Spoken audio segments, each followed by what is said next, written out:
Benvinguts i benvingudes a una nova edició del videopodcast Fem Vall d'Hebron amb tu.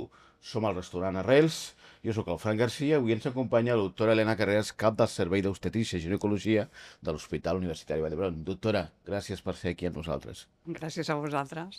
Anem a repassar una mica la teva carrera professional i personal, perquè estem a prop, sí, aquests dies, quan s'estarà emetent aquest videopodcast, seran els teus últims dies a Vall d'Hebron, no? Cert? Que no sé com et sents, començant per això. Com els últims dies, setmanes, quin és el sentiment que passa pel teu cap i pel teu cor?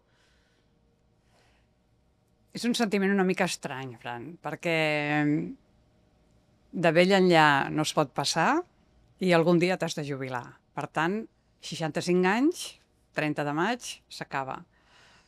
Però clar, vols deixar moltes coses tancades, no? I sento molta pena per les coses que ja no puc acabar, per dir-ho d'alguna manera.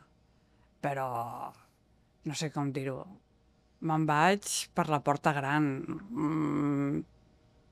M'han reconegut la bona feina tothom. No puc imaginar-me una sortida millor. Estic trista, esclar.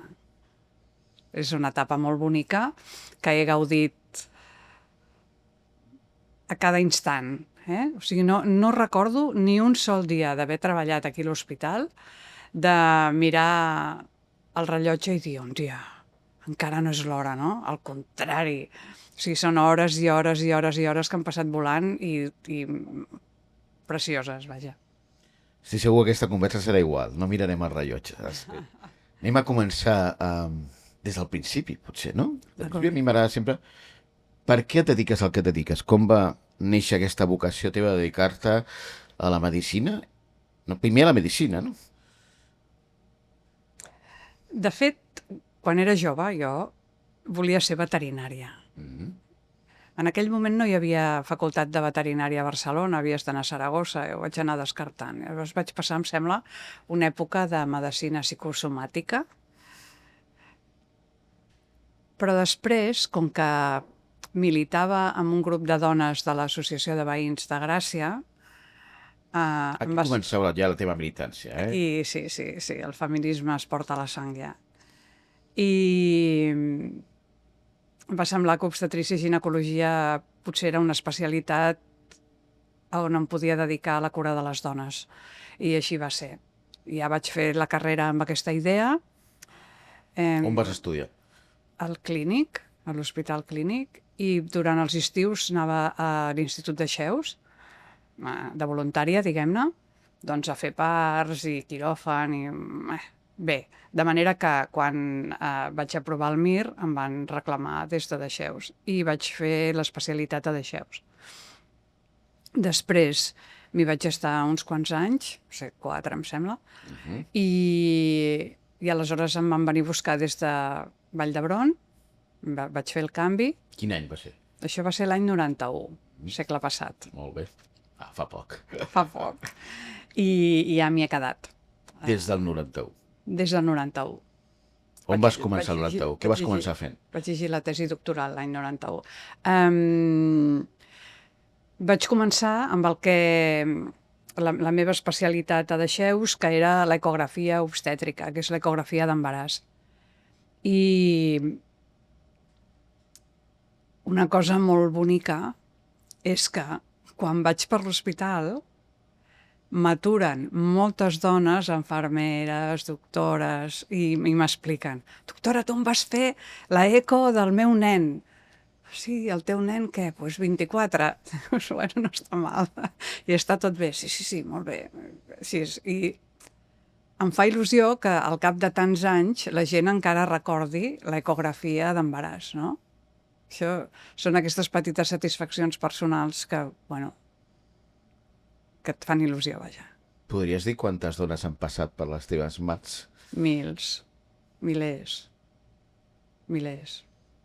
de dones. I què recordes d'aquella, la unitat en el 91? Com era? Home, recordo el caos. Jo venia de Dexeus, a Dexeus es treballaven protocols, tot estava més ordenat. Aquí era tot més artístic, diguem-ne, no? Era més creatiu. És creatiu, més genialitat, no? Sí, genialitat i poc mètode. I al principi em va costar una mica, Em va costar una mica adaptar-me. I una cosa que em va passar, que això em sembla que no ho he explicat mai, és que els primers dies, quan vaig arribar aquí, veia a determinades persones amb cara de determinats animals. O sigui, el senyor del bar tenia cara d'osso, el salador tenia cara de girafa, em vaig espantar molt. Dic, aquí estic fent un brot psicòtic i ja, fatal. I ho vaig consultar i em van dir, no, això pot ser mecanisme de l'estrès. Bueno, em va durar 24 hores i em va passar i mai més. I de moment no he tingut cap problema de salut mental. Per tant, crec que sí, que hauria ser producte de l'estrès. Però vull dir que fins a quin punt el canvi va ser importantíssim, no?, per mi. I després ja m'he adaptat i ja està. Et vas adaptar tu o vas aconseguir que s'adaptés també aquell entorn a l'ordre que tu portaves? No, l'entorn es va adaptar a l'ordre que jo portava, perquè venia molt ben formada de xeus, i aleshores el que sí he de dir és que aquí se'm va reconèixer aquesta formació. Amb el temps me n'he adonat que em van posar alguns paranys, que me n'he adonat que eren paranys després. En aquell moment no ho vaig veure. Algú que pugui dir-nos. El doctor Ordi. El doctor Ordi, al cap de... Durant molts anys va portar tota la unitat de lupus i de recerca i així. Es presenta un dia mentre es feia l'ecografia, va entrar sense presentar-se i sense demanar permís. Jo veig un senyor que entra allà en bata. Doctora Carreras, explica'm això del Doppler de les artèries uterines. I jo, disciplinadament, li vaig explicar què era el Doppler de les artèries uterines, per què servia, per monitoritzar la formació de la placenta, i se'n va anar molt satisfet.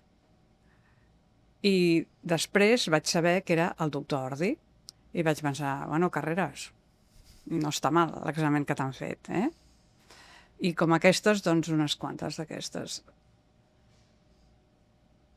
Sí, discutíem un cas de diagnòstic prenatal d'hiperplàsia suprarrenal congènita i jo vaig dir que el sexe era una nena, el sexe del feto era una nena, i el genetista, que era el doctor Serret, em va dir, no ho pots saber que és una nena. Què vol dir que no puc saber que és una nena? Aleshores vaig sortir allà a la pissarra i vaig dibuixar uns genitals masculins i uns genitals femenins, vaig explicar la diferència. I quan vaig tornar a seure, miro el genetista i estava rient. O sigui, era una prova d'un altre parany, no? D'aquests dos són els que recordo més. El que vull dir és que ens vam entendre. O sigui, ells van acceptar que jo portava una altra filosofia de fora i jo també em vaig adaptar una mica a com funcionaven les coses aquí. Què passa després d'aquesta unitat? Com vas evolucionant a Vall d'Hebron? Aquesta unitat va creixent, cada vegada més sòlida, fins que es converteix en la unitat de medicina fetal. Què és la medicina fetal per al gran públic? La medicina fetal té cura de la criatura abans de néixer, del fetus. Fonamentalment, detecció de malformacions, de problemes que poden sorgir abans de néixer i de el que en diem restriccions de creixement, que són les criatures que creixen poc. Té aquestes com dues vessants. I això ho vam anar sofisticant molt perquè Vall d'Hebron va ser el primer centre que va fer cirurgia fetal intrauterina, que vol dir operar la criatura abans de néixer. Això va ser una època meravellosa. Va ser al voltant del canvi de segle, l'any 2000, que vam començar a fer les primeres intervencions. Les més senzilles eren els casos dels bessons monocorials que tenien una transfusió feto-fetal, que són dos bessons idèntics que tenen una sola placenta i que es passen sang un a l'altre. Això passa sempre així, és lo normal. En condicions normals, jo et passo tant, tu em passes tant, i anem creixent els dos i tot va bé. Però a vegades no sabem per què això es desequilibra i aleshores un dels bessons passa la seva sang a l'altre. De manera que els dos fetos acaben morint, el que passa la seva sang perquè es queda exsangue, no? Sense sang, i el que la rep perquè arriba un punt que el seu cor no pot bombejar tanta sang. Per tant, era un problema que jo havia viscut alguns casos a deixeus amb molta impotència, perquè no podien fer res. Aleshores, veure que hi havia una possibilitat d'entrar dintre de l'úter amb un làser, separar, coagular els vasos que comunicaven els dos bessons i que cadascú seguís amb el seu tros de placenta, això per mi era un miracle. O sigui, era un miracle i una realització personal esplèndida, perquè recordava molt bé una transfusió fetal que havia viscut a Deixeus, que la mare era parenta d'un cosí meu i que no va tenir cap problema amb dir-me a la cara que ho havíem fet malament, que no en sabíem prou i que ens havíem cregut, no? I aquestes coses, doncs clar, sempre les acabes portant a dins. Aleshores, que al cap dels anys haguéssim trobat la intervenció que salvava les vides d'aquestes criatures, doncs clar, tenia un plus afegit importantíssim. Aquests eren els casos més difícils? Quins són els casos més difícils? No, jo crec que... Hi ha casos que t'ha trobat més difícil? Jo crec que el millor que hem fet a Vall d'Hebron, que a més hem estat pioners i estem reconeguts internacionalment per això, és la correcció prenatal de l'espina bífida. Aquí ens vam conèixer, tu i jo, l'any Sí. 2010. La primera cosa que vam explicar mediàticament, que vaig poder explicar del que feu. Què és el tema de l'espina bífida? Les criatures que tenen espina bífida tenen una malformació a la part de la columna que fa que la columna que les vèrtebres no es tanquin. O sigui, l'os no es tanca. L'os s'ha de tancar per protegir els nervis que passen pel mig, que és la mèdula espinal. Quan aquestes vèrtebres queden obertes, la mèdula espinal, és a dir, els nervis, queden exposats al rosse amb el líquid amniòtic, amb les parets uterines i es van desgastant. De manera que són criatures que tenen problemes de mobilitat, no poden caminar, tenen problemes per aguantar el pipí, l'orina, incontinència urinària i altres problemes. I a més, tenen dilatació dels ventricles cerebrals, això es diu hidrocefàlia. Bé, són, diguem-ne, persones que tenen diversos hàndicaps importants a la seva vida. Què va passar? Que Vall d'Hebron tenia una unitat de persones amb espina bífida, que liderava la doctora Cuixart, que portava més de 600 pacients amb espina bífida, des de que naixien fins que es morien. I el que vam aportar nosaltres va ser la possibilitat de la mateixa operació que es feia quan naixien, fer-la abans de néixer. I això millora moltíssim la qualitat de vida d'aquestes persones. No vol dir que els hi treguin tots els problemes que tenen, però els hi mitiguen molt. I vam tenir la inestimable col·laboració de la doctora Cuixart, perquè quan comences una tècnica així, nosaltres ho fèiem per fetoscòpia, per ser menys agressius amb la mare, va haver-hi uns quants resultats que no eren els que volíem, no? I vam tenir un moment de dir, no, això no podem seguir per aquí. Però va ser la pròpia doctora Cuixart que ens va dir, escolteu, heu de seguir. O sigui, els nens, com els veia jo, com els veig ara, després que els hagueu operat, no tenen res a veure, la qualitat de vida és infinitament superior. I gràcies a això, el treball en equip, doncs vam superar aquest moment difícil i ara portem 80 i tants casos operats ja. I un d'aquests casos que dius que són els més difícils, que t'hagi marcat molt personalment? Home,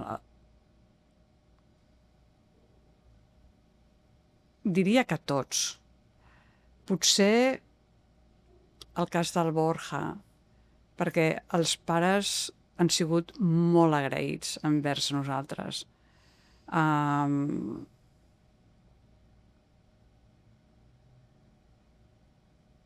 He dit Borja, Borja és el nom del pare, Sí. O sigui, és el que ens ha ajudat. El nen es diu Rodrigo. I després ens va estar ingressant els diners que podia en l'Institut de Recerca perquè seguíssim amb les possibilitats de fer investigació amb això, i hem mantingut una relació més estreta. Per tant, potser és la família que conec, que recordo més amb més carinyo. Però tots els casos són molt emocionants, realment. Perquè després les mares t'ensenyen les fotos, envien vídeos dels nens que caminen, no? Que caminen sense crosses, que caminen sense cadira de rodes, i clar, això és molt... personalment és molt gratificant. I una cosa que estem fent ara, amb això de l'espina bífida, que ja és un pas més, és assajar, en aquests moments, fer la recerca amb ovelles, amb cèl·lules mare. Amb cèl·lules mare, que aleshores, si aconseguim que això funcioni, ja serà un pas endavant molt important, perquè ja no serà preservar el teixit neural que tenen, que és el que fem amb la intervenció, sinó que es regeneri teixit neural. Bé, per qüestions de temps, òbviament, jo això no ho veuré, però el camí és aquest i la veritat és que això sí que em semblaria un abans i un després de tota la història que portem viscuda. Tornem una altra vegada enrere, la unitat avança. Sí. Com avances tu dins Vall d'Hebron, la teva posició, el teu càrrec, què va passant, o la teva vida professional? Quan estava a la unitat d'ecografia obstètrica, doncs vaig guanyar la plaça en propietat d'adjunta, i després, quan vam crear la unitat de medicina fetal, que ja era molt més complexa, amb tota la cirurgia i tot això, doncs vaig passar a ser cap clínic. I aleshores era jo qui dirigia ja la unitat, no? Era una unitat que, a més, treballàvem específicament el tema de les cardiopaties, dels nens que tenien problemes al cor. Tot això sempre ho hem fet en col·laboració amb altres serveis de l'hospital. O sigui, de fet, tots els avenços que hem fet així importants els hem pogut fer gràcies a estar a Vall d'Hebron i estar acompanyats per els serveis que són molt bons amb el seu i que l'únic que fem és fer simbiosi, no? En aquest cas, doncs, amb els cardiòlegs pediàtrics. I aleshores vam ser pioners també de fer la consulta mixta, és a dir, que amb una mateixa consulta estàvem nosaltres com a obstetres o experts en medicina fetal i els cardiòlegs pediàtrics. De manera que fèiem l'ecografia conjuntament i assessoràvem els pares del problema cardiològic de la criatura i de com anava l'embaràs de cara a la mare. O sigui, ho fèiem amb un. Això va ser molt novedós, ara ho fa tothom, però nosaltres vam ser els primers. I això va comportar que també vam ser pioners en posar els ecògrafs a dintre de les consultes. De manera que, quan fèiem la medicina fetal, el mateix metge, la mateixa metgessa que fèiem l'ecografia i vèiem com estava la criatura, érem els que després assessoràvem els pares. Clar, això estableix una relació de molta confiança per part de la família i per suposat, molt gratificant per part del professional. El que s'havia fet prèviament era que tu controlaves a la mare, a la unitat d'ecografia controlaven la criatura, tu llegies l'informe de lo que tenia la criatura i li explicaves a la mare. En canvi, d'aquesta manera, tu veies la criatura, comparties la pantalla amb la mare, no? I després doncs, li donaves la informació, o li dones la informació, això encara ho fem així. I a mesura que passaven els anys, aquest caos anava millorant? Sí, el caos el vam eliminar bastant ràpid, I aleshores doncs, teníem protocols per tot. protocols per cada una de les alteracions de la criatura, protocols per les intervencions quirúrgiques, protocols pel maneig de l'embaràs de la mare. No. Vam crear el grup de recerca en medicina materno-fetal, que encara ho tenim ara vigent, no? I vam afegir la recerca a l'assistència i la docència. A la nostra professió, fer assistència és el que s'espera de nosaltres, per dir-ho d'alguna manera, i és el nostre motiu de ser. La docència és un plus que no saps com, però ja et ve donat. Clar, estàs en un hospital universitari, tens residents, tens estudiants. Per tant, la docència ja va amb el càrrec. Però la recerca costa més, perquè no estem formats en fer recerca. I, de fet, jo vaig aprendre a fer recerca a partir de l'any 2000, vull dir, ja a l'època tardana, no? Per això, quan la gent diu no fem recerca perquè no tenim temps i així, jo penso, sí, és cert, però també hi ha un component de no saber-ne, perquè aprendre a fer bona recerca no és cosa de 2 dies. Per això també estic tan orgullosa de l'evolució del grup de recerca, no? Perquè realment partíem de zero, no sabíem com fer-ho, no? I mica en mica participant en estudis internacionals com a partners vam aprendre com es feia i ara ja tenim control de tot, de la part nacional, de la part internacional, de tot. I un dels grans avenços també en recerca, aquest més recent, el tema del pesari, no? Lo del pesari... Què és el pesari? El pesari va ser una cosa meravellosa. El pesari és un anell de silicona que s'introdueix a través de la vagina per posar-lo al voltant del coll de l'úter. De manera que subjecta el coll de l'úter en els casos en els que hi ha risc de part prematur. El que no aguanta l'úter sol és com si l'apalanquessis amb el pesari. Sembla simple, no? És que és molt simple. És molt simple. Aleshores, això no va ser idea nostra, però sí que vam ser els primers que vam fer l'estudi randomitzat de la utilització del pesari. I tant és així que Lancet. va ser la primera gran publicació internacional, el The Lancet, de l'any 12, del 2012. A partir d'aquí han sorgit milions d'estudis sobre pesari. Molts que no troben els nostres resultats, he de dir, Però nosaltres seguim monitoritzant els nostres resultats i és una tècnica meravellosa. Escolta, què és més difícil? Tractar la mare o el fetus?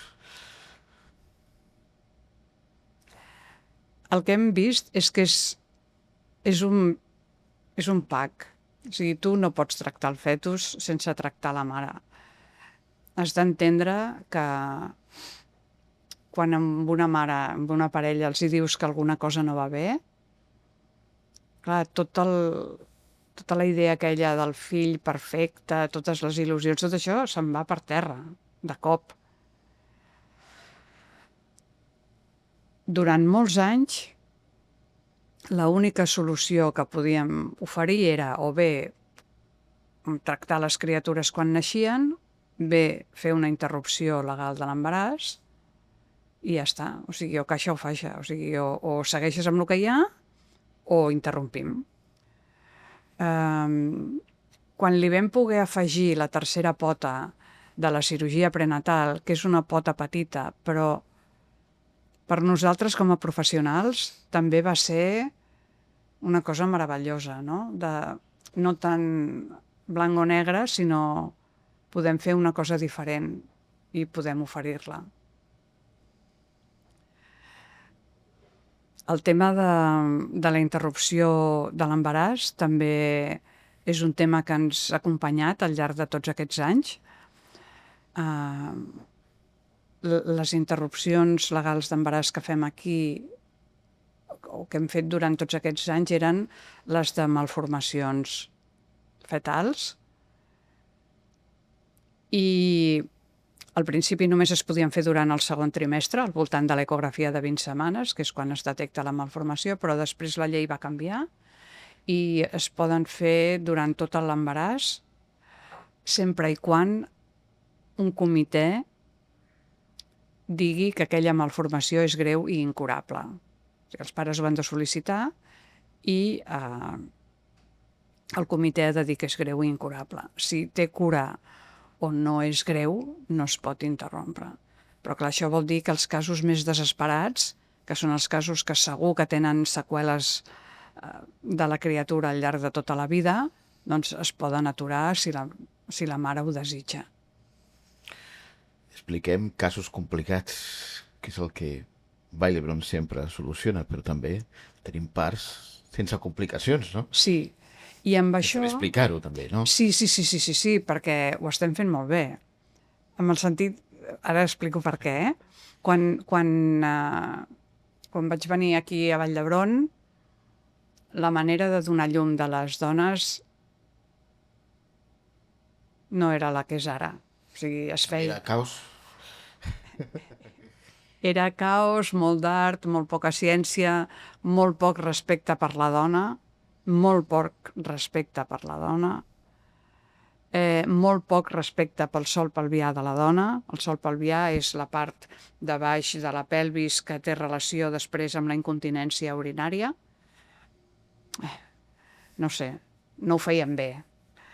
I hem anat evolucionant al llarg de tots aquests anys cap a un respecte molt més gran cap a la dona, cap a les seves decisions, la seva manera de pensar, el que ella vol, que nosaltres respectem sempre, i d'una manera molt menys intervencionista. L'última gran fita ha sigut aconseguir ja posar la banyera a parts i queda una fita que espero que sigui d'aquí poc, que és crear una zona de baixa intervenció pels parts liderada per les llevadores. El part normal l'ha de portar la llevadora, els metges hem d'intervenir si hi ha algun problema.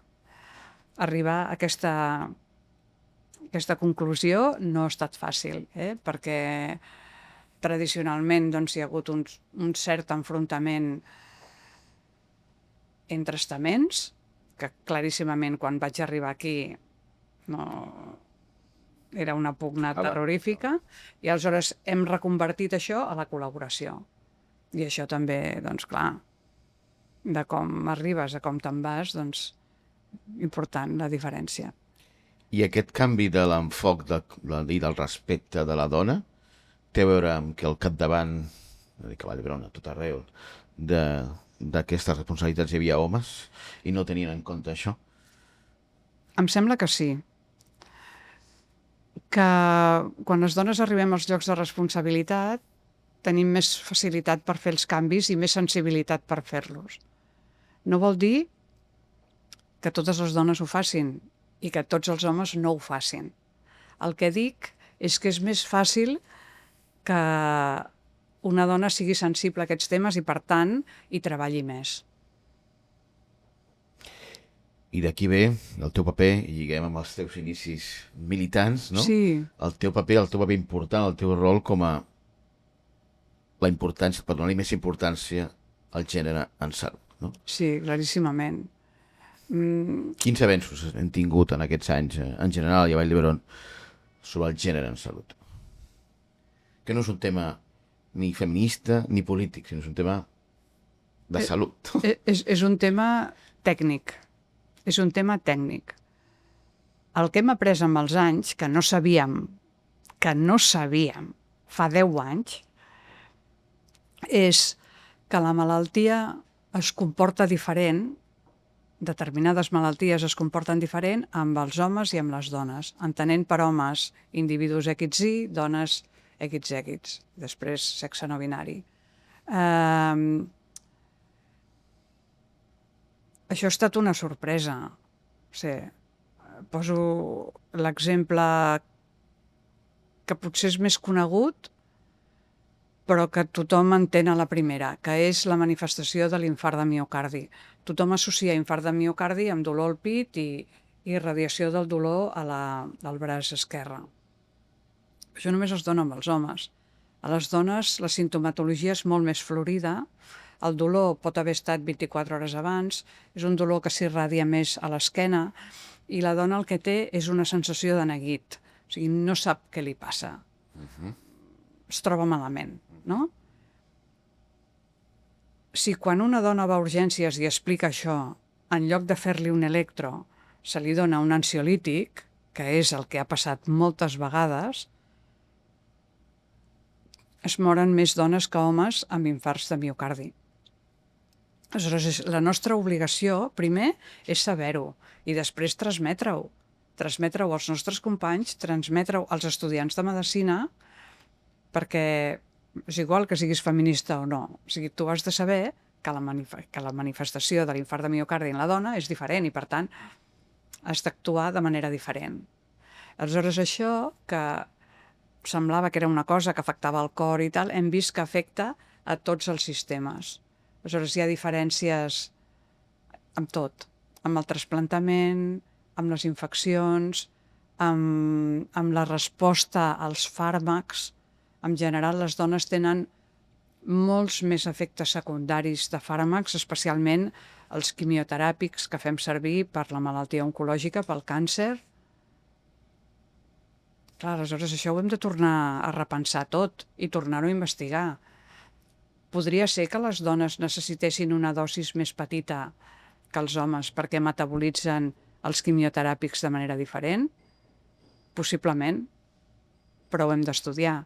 Això fa una mica de vertigen, perquè és tornar a començar totes les coses que hem estudiat al llarg de tants anys. Però aleshores això, que va ser una idea de la senyora Anna Martí, que és la cap d'atenció a la ciutadania del teu equip, que em va venir a buscar, em va dir, Helena, vols treballar això? I jo vaig dir, sí, clar, naturalment. Aleshores ens hi vam posar i vam crear la primera comissió clínica de sexe i gènere en salut.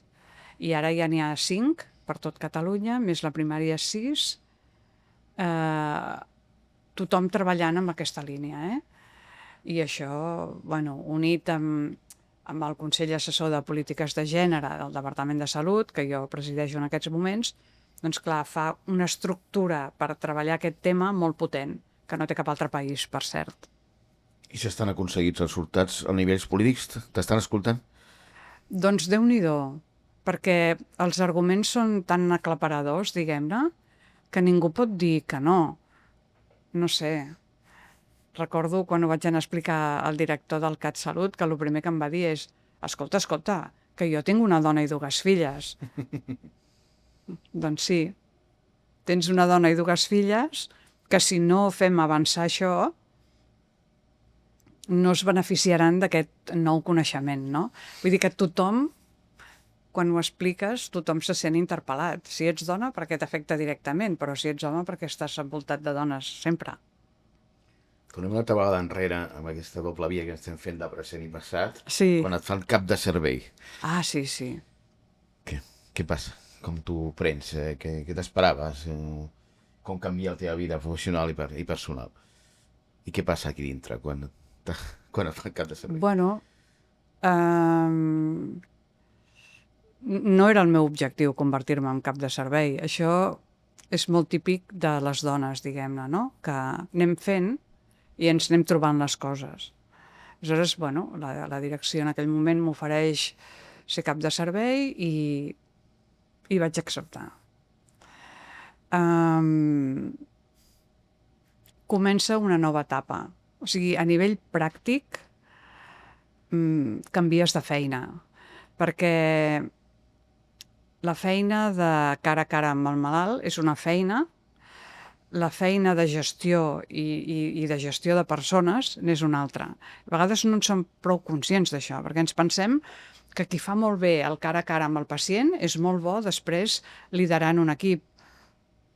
Però això pot ser o pot no ser, no? Aleshores em vaig haver de formar amb aquesta nova etapa i bueno, l'hospital també em va ajudar molt.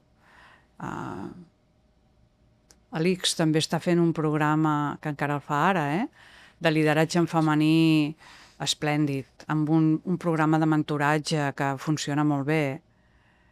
que em va ajudar molt. Després vaig fer a ESADE el màster de gestió d'estructures sanitàries i bueno, me'n vaig anar sortint, jo crec que prou bé.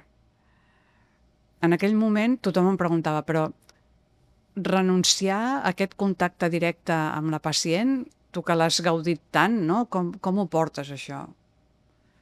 Bueno, la veritat és que ho vaig portar molt bé, perquè era una cosa que sabia que podia tornar a fer si volia. No...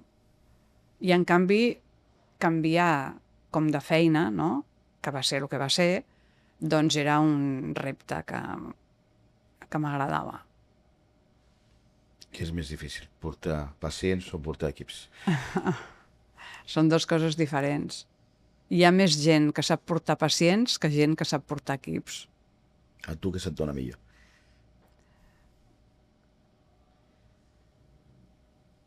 Portar equips. Amb el sentit de que crec que és més difícil fer això que fer una correcta atenció personalitzada. Bueno, m'ha quedat una mica...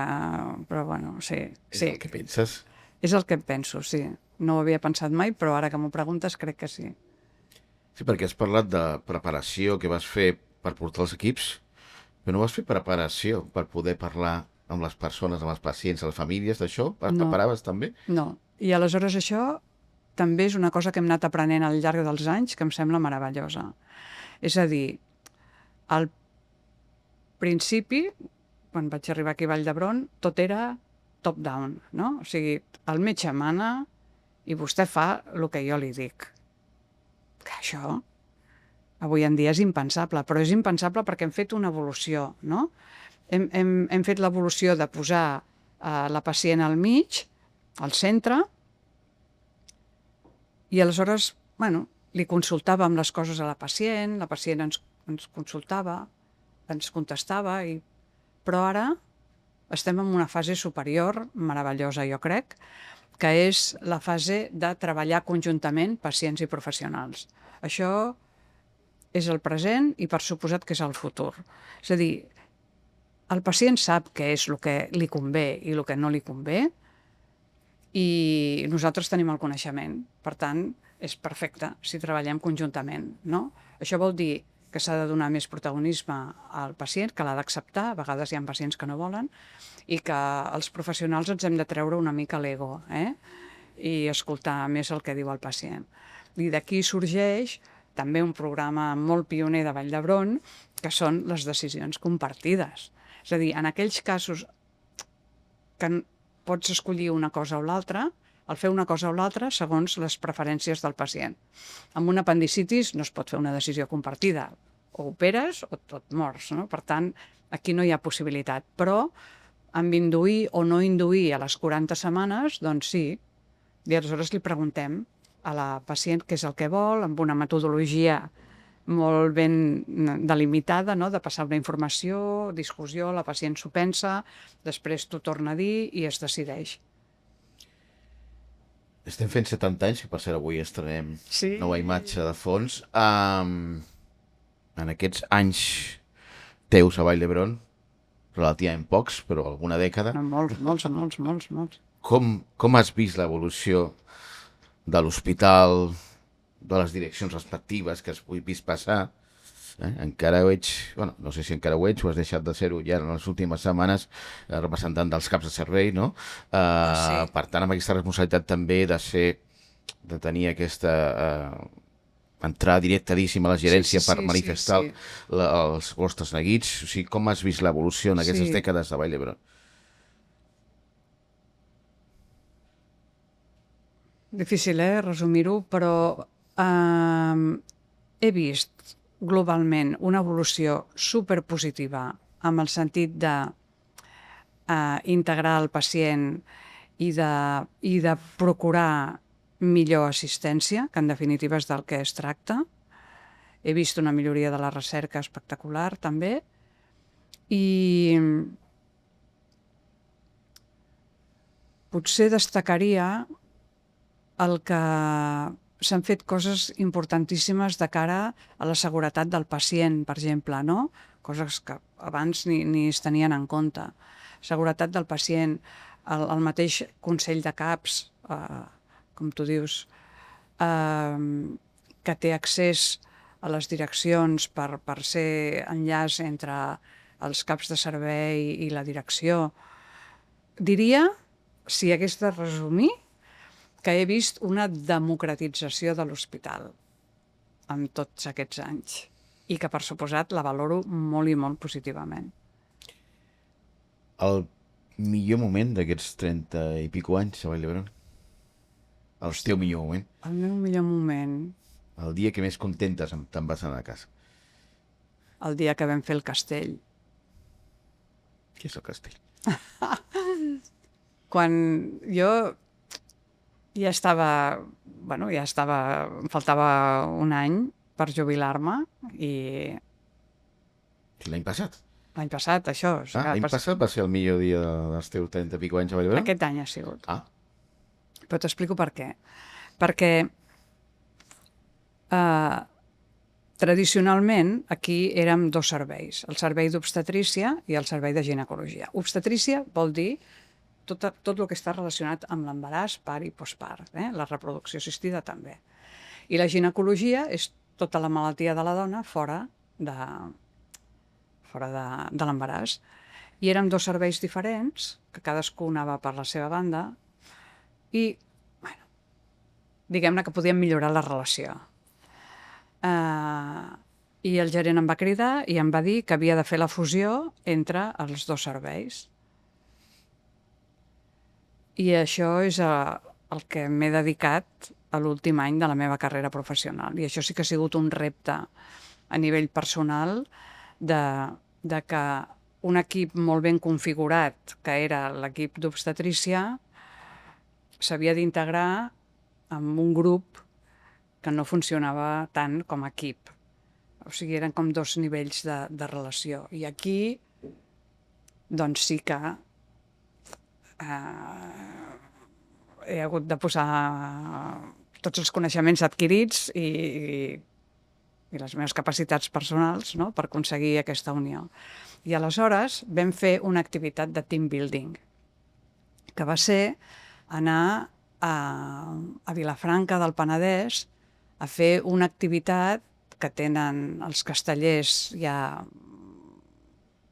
preprogramada, diguem-ne, que ofereixen, vaja, que és una activitat d'equip, és aixecar un castell.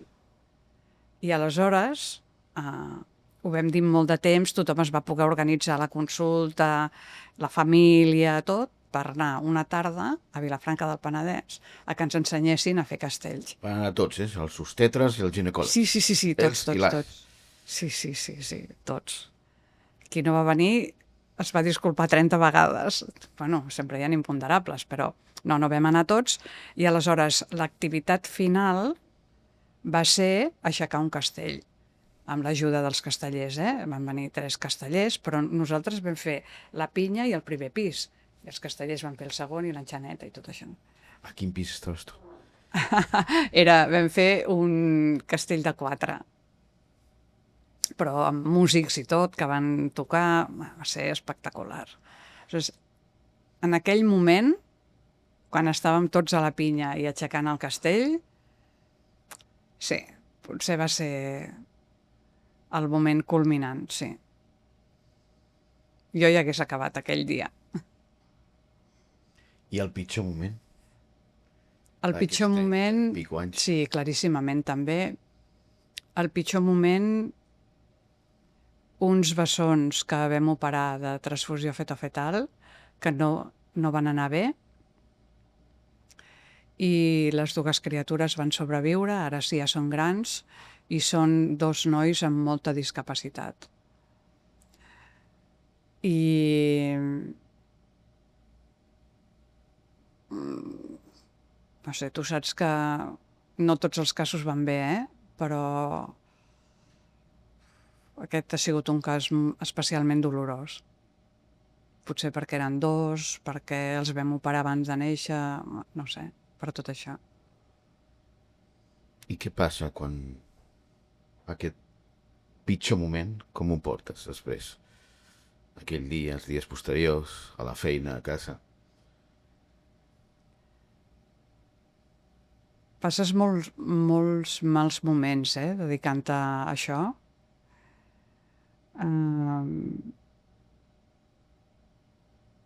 No és un moment puntual, és el moment de quan veus com van creixent els crios i els pares et van dient que no van bé, no? I t'expliquen que no van bé i les dificultats que té la família per tirar endavant. El que hem fet per superar aquests moments són els grups interdisciplinars de reflexió on els professionals ens trobem i ens expliquem aquestes coses. Clar, això de portes enfora és difícil d'explicar, o que has hagut de fer una interrupció legal d'embaràs. Això no agrada a ningú. Tu no pots arribar a casa i explicar-ho, no és bonic. Però, en canvi, la dona té dret i ho fas. Això ho has de poder compartir. I aleshores també hem sigut pioners amb la creació d'aquests grups per fer-nos suport mutu entre els professionals assistits pels psicòlegs, clar, que ens donen la visió tècnica, diguem-ne. I a casa, amb la família? Amb la família bé, tinc 2 fills. Però vull dir, quan passen coses d'aquestes, com comparteixes, o no, o sí? No, poc, Poc.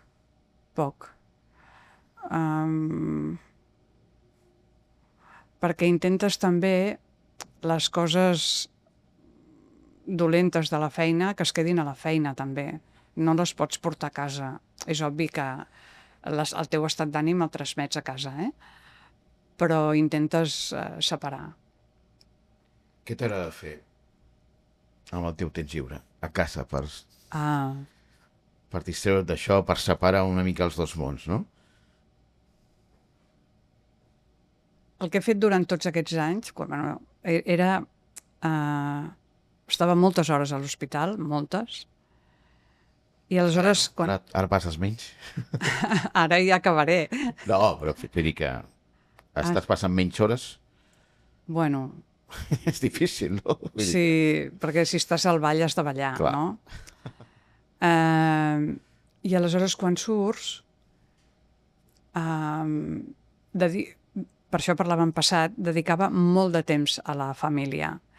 De manera que a vegades la gent em parlava de pel·lícules, de cinema i d'actors, actrius que tothom coneixia. I jo, no sé, un dia recordo que estàvem amb uns amics parlant i parlaven de la Belén Esteban, es diu? sí. Belén Esteban, no? I jo dic, qui és la Belén Esteban? I va haver-hi com un clam de com és que no saps això? Jo allà intentant pensar qui era. No sabia qui era. Vull dir que coses d'aquestes m'han passat. Bueno. No és perquè siguis despistada, és perquè el teu Vall d'Hebron t'imbueix. Perquè la vida has de decidir on poses les hores, no? Jo les he posat a l'hospital i a la família. Aleshores, quan l'hospital desapareix, no? Que això em passarà d'aquí un mes, dedicaré moltes menys hores a la feina, perquè m'han ofert ser emèrita de l'Institut Català de la Salut, seguint amb el projecte Care for Women, que és la integració dels centres de primària de la salut sexual i reproductiva amb els serveis jerarquitzats d'obstetrícia i ginecologia de tots els hospitals a nivell de tot Catalunya, que és un projecte transformador del CatSalut, meravellós, i seguiré amb això i amb la càtedra de la Universitat de Vic. I em dedicaré a mi. O sigui, el que em fa il·lusió és... T'has preparat per aquesta nova etapa? Sí. Sobretot m'he preparat per deixar de manar. O sigui, acabes tenint un ego molt gran. Clar, jo crec que va amb el càrrec, no? Aleshores, al teu servei tu dius alguna cosa i tothom t'escolta. A partir del dia 30 de maig jo diré alguna cosa i no m'escoltarà ningú. Aleshores això sí que requereix una mica d'autoconscienciació, de dir, bueno, és un canvi de vida importantíssim, eh? Jo crec que ho superaré. Vull dir, sí, I dius que et dedicaràs més a tu. sí. Què faràs? Bueno, d'entrada, exercici físic, que no he fet mai, llegir, que llegeixo poc, Veuràs Sálvame, que és un surt Belén Esteban. Que ara torna a Televisió Espanyola. em sembla que això no. No.